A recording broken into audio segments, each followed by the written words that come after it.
Are you a freshwater fish keeper that's been thinking, I wonder if I should start a saltwater tank?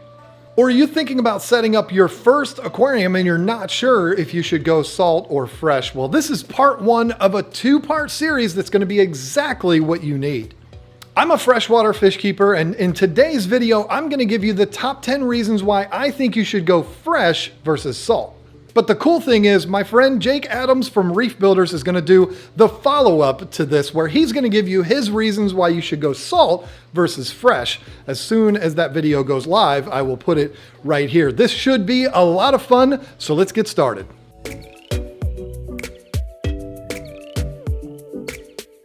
Okay, first things first, I'm an idiot that doesn't know a whole lot about saltwater tanks. If you're someone that keeps saltwater tanks and you're upset, just know that I'm openly admitting this up front. I've had a couple of small saltwater tanks in the past, and so I'm just gonna tell you what I know, but I'm certainly no expert. If there's things that you think I'm wrong about, don't be afraid, just let me know down in the comments below. One of the appealing things about a freshwater aquarium is for certain fish, you can just take a glass box, fill it with water, maybe throw in an air stone, and you're good to go. Saltwater, not so much. To set up a saltwater tank, you need a filter. In most cases, that's going to be a sump, a protein skimmer, heater, and a circulation pump. And don't even get me started on the lights. And these aren't exactly cheap items either. And listen, before you say, "Nuh-uh, John, you don't need all those things," why are they in every saltwater tank that I see? Yes, it's true. There's a big difference in a reef tank and a fish-only saltwater tank. And it's the reef tanks that need that big, expensive stuff. I'm just saying most saltwater tanks I see have all of those things. Now, if you're like me and you like all those gizmos and gadgets, this isn't a big deal. But if you want an aquarium and you want it to be simple and cheap, saltwater isn't going to be the way to go. Saltwater tanks are considerably more expensive to set up than freshwater tanks, period. I mean, seriously, if I'm only on the very first thing on the list and you're already upset with me, I gotta tell you, the rest of this video is gonna be a real struggle for you.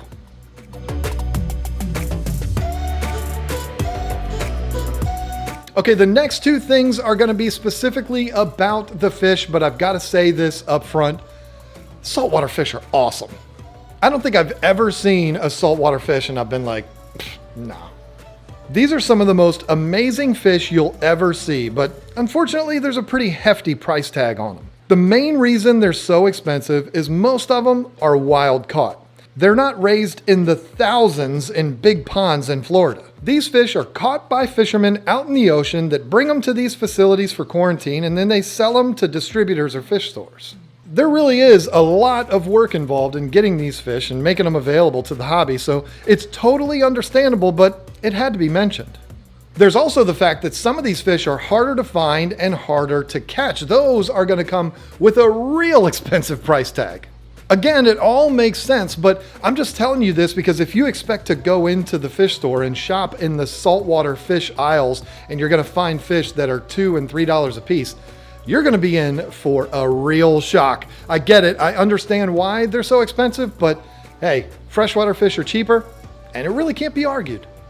Now let's talk about the first thing on the list that could be a bit controversial.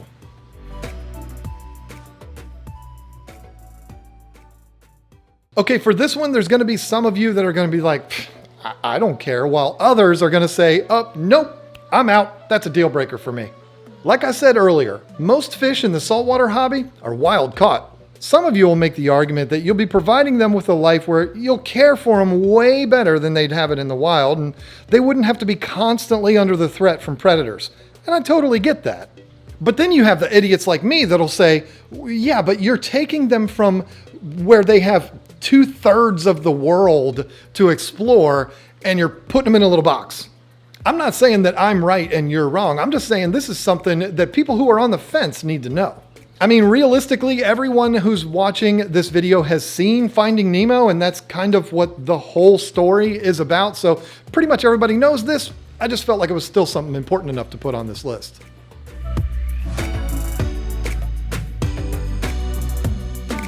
Whether you keep freshwater or saltwater tanks, you understand that there's going to be work involved in keeping your aquarium healthy and looking good for your fish. Well, with saltwater, there's going to be one step extra over what you have to do with freshwater. With saltwater, you need, well, saltwater. Is it a big deal? Well, no, but to some people it might be. The issue is not everyone likes to mix their own salt water, so for them, they have to go to the pet stores that sell pre-mixed salt water. This means carrying multiple 5-gallon jugs to the store, getting them filled up and lugging them full of water all back to your house. I mean, let's face it, we've all got way too many YouTube videos to watch to be messing around going to the store just to get water. When I had my 2 saltwater tanks, I just mixed the water up myself, and to be honest, I thought it was kind of fun. It's not that big of a deal, but a lot of people might not like it. I do know one thing though, and this might help your decision, who knows, but when your water evaporates, you don't have to top it off with salt water. You would just use regular RO water for that because salt doesn't evaporate, it's just the water. Yeah, see? I know a few things.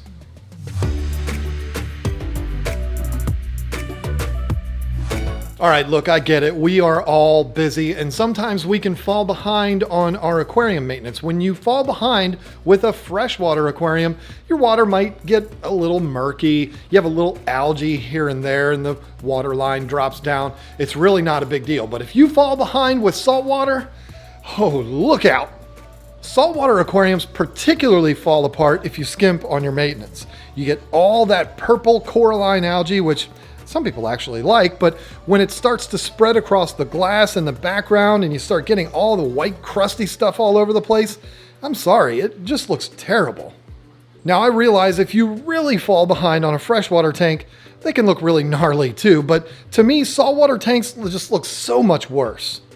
The bottom line is saltwater aquariums are not as forgiving for someone who regularly falls behind on their maintenance. If you're a super busy person, or if you're just an admittedly lazy person, you might want to skip the saltwater, just go with fresh. It's a little more forgiving.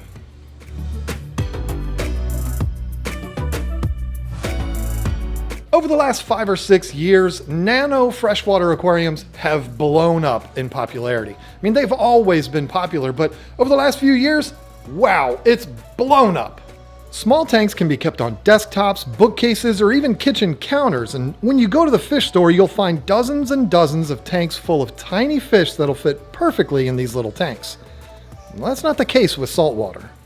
Yeah, there's some really small saltwater fish that are absolutely adorable. I'm just saying there's not as many as there are for the freshwater side. And to be honest, a lot of the small saltwater fish that you see in small tanks really have no business being there. I gotta admit, I've been guilty of this myself. When I had my little 13-gallon nano fluval tank, I had a little clownfish in there because I thought that's what you did. Well, after I looked into it a little more, I realized this was a huge mistake. I just did a video a few weeks ago about impulse control, and I just gotta say, this is still something I struggle with.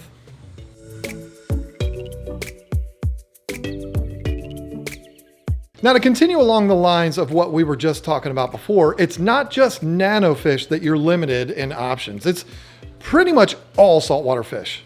Think about your local fish store and ask yourself how many freshwater tanks they have versus the saltwater. It skews very, very heavy to the freshwater side, doesn't it? Lisa and I go to a fish store just outside of Baltimore, Maryland all the time called KGTropicals. This is our favorite store for a lot of reasons. This store has over 500 tanks with fish for sale in it, and I haven't actually counted them, but I think it's a safe guess to say they probably have 425 freshwater tanks to about 75 saltwater tanks. Now, I'm not talking about corals. I'm talking specifically about fish. Corals, that's a whole other ball game. We're going to talk about that next, but I'm talking about just the limitations when it comes to selection of saltwater fish.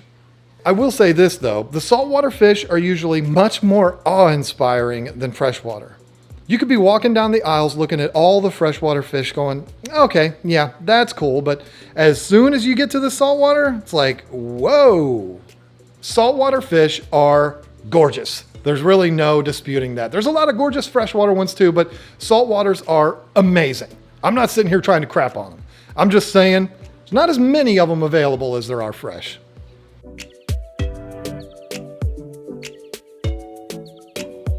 Okay, I gotta be real with you here for a second. When I see a reef keeper that has just an absolutely amazing reef setup, I got a lot more respect for that person than I do somebody with a nice freshwater tank. I'm just being honest. The reason I react this way is because I know what all goes into a big reef and I know how difficult it is. These people that have these huge reefs not only spent a small fortune to put it together, but the effort and discipline they have to put into keeping it that way is unbelievable. The thing is, if you make a small mistake in a freshwater tank, you might lose a fish or maybe a plant, and that's terrible. But let me tell you, if you make a small mistake in a reef tank, it's not uncommon to lose everything. When you consider the time and money put into it, and knowing that if they slip just a little bit, they could lose everything, you've got to respect that. It's kind of like those tightrope walkers that walk from building to building way up there. I think they're absolutely nuts, and I honestly don't see the point, but you have to respect the fact that they know if they break concentration just for 1 second. The reason I have this on the list is because you might be someone on a tight budget, or you just have a lot of anxiety. If you're one of those people, it could be life-changing if you crash a reef. You might just want to stick with fresh. I mean, let's be honest, losing a $20 fish or a $20 plant, that sucks and it's terrible. But if you lose an entire reef, you could be losing thousands and thousands of dollars. That's like losing a winning lottery ticket.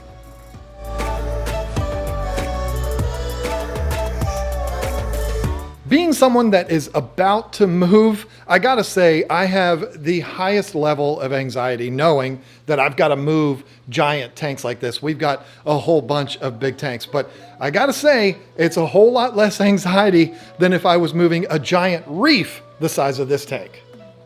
North Carolina, here we come. Y'all better buckle up. Moving a freshwater tank is really simple. Put the fish in buckets or totes, and if you're going a really far distance like we are, you might want to put in an air stone or even a heater for the trip. Drain your tank, move it, fill it back up again on the other end, drop the fish back in, and you're good to go. But a reef? No way. You've got these super sensitive little sea creatures that have to be removed from whatever they're attached to, packed up, moved delicately, then of course setting it all back up again on the other end takes forever and is super risky. I'm sure reef keepers are going to argue with me on this and they're going to be like, oh, John, it's no big deal. But I just got to tell you, when I look at it, I'm like, no. The point is, if you're somebody that moves around a lot, like maybe you're in the military or you just have one of those jobs that moves you around all the time, you might want to stay away from reefs. It would be like a never-ending battle with anxiety, wondering what's going to happen when you have to move them again. Just keep things simple, get you a couple of small little freshwater tanks. Trust me, your life will be much easier.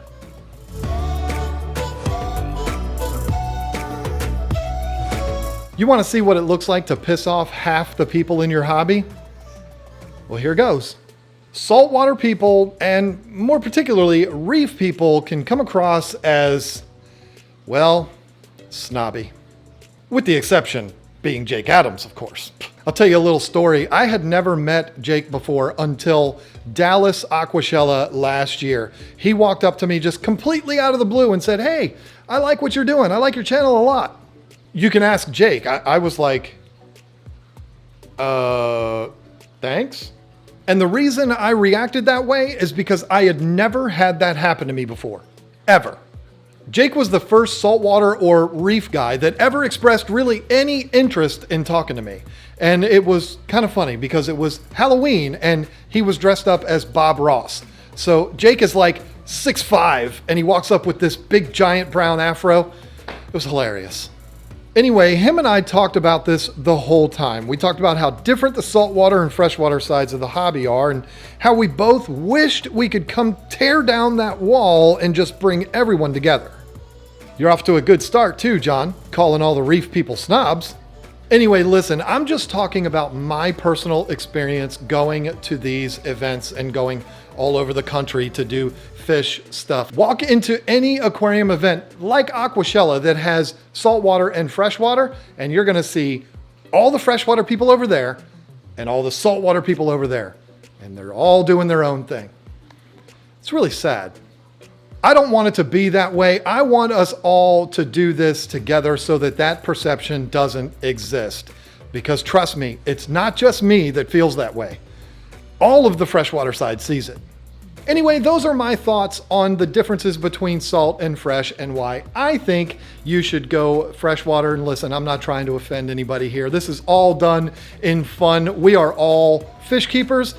We just need to tear that wall down, and we all need to come together so that we don't have this kind of tension at these events. I don't know. It's just not all that much fun to me. If you have some ideas in your head as to the differences between these hobbies, put it down in the comment section below. And don't forget to watch Jake's video. Hopefully it's up already. I will have it right here or right here. Not sure which side it's going to be on, but it's going to be one of these. Check that video out so that you can see the other side of this argument. This was a whole lot of fun to do. Thank you so much for watching. Bye.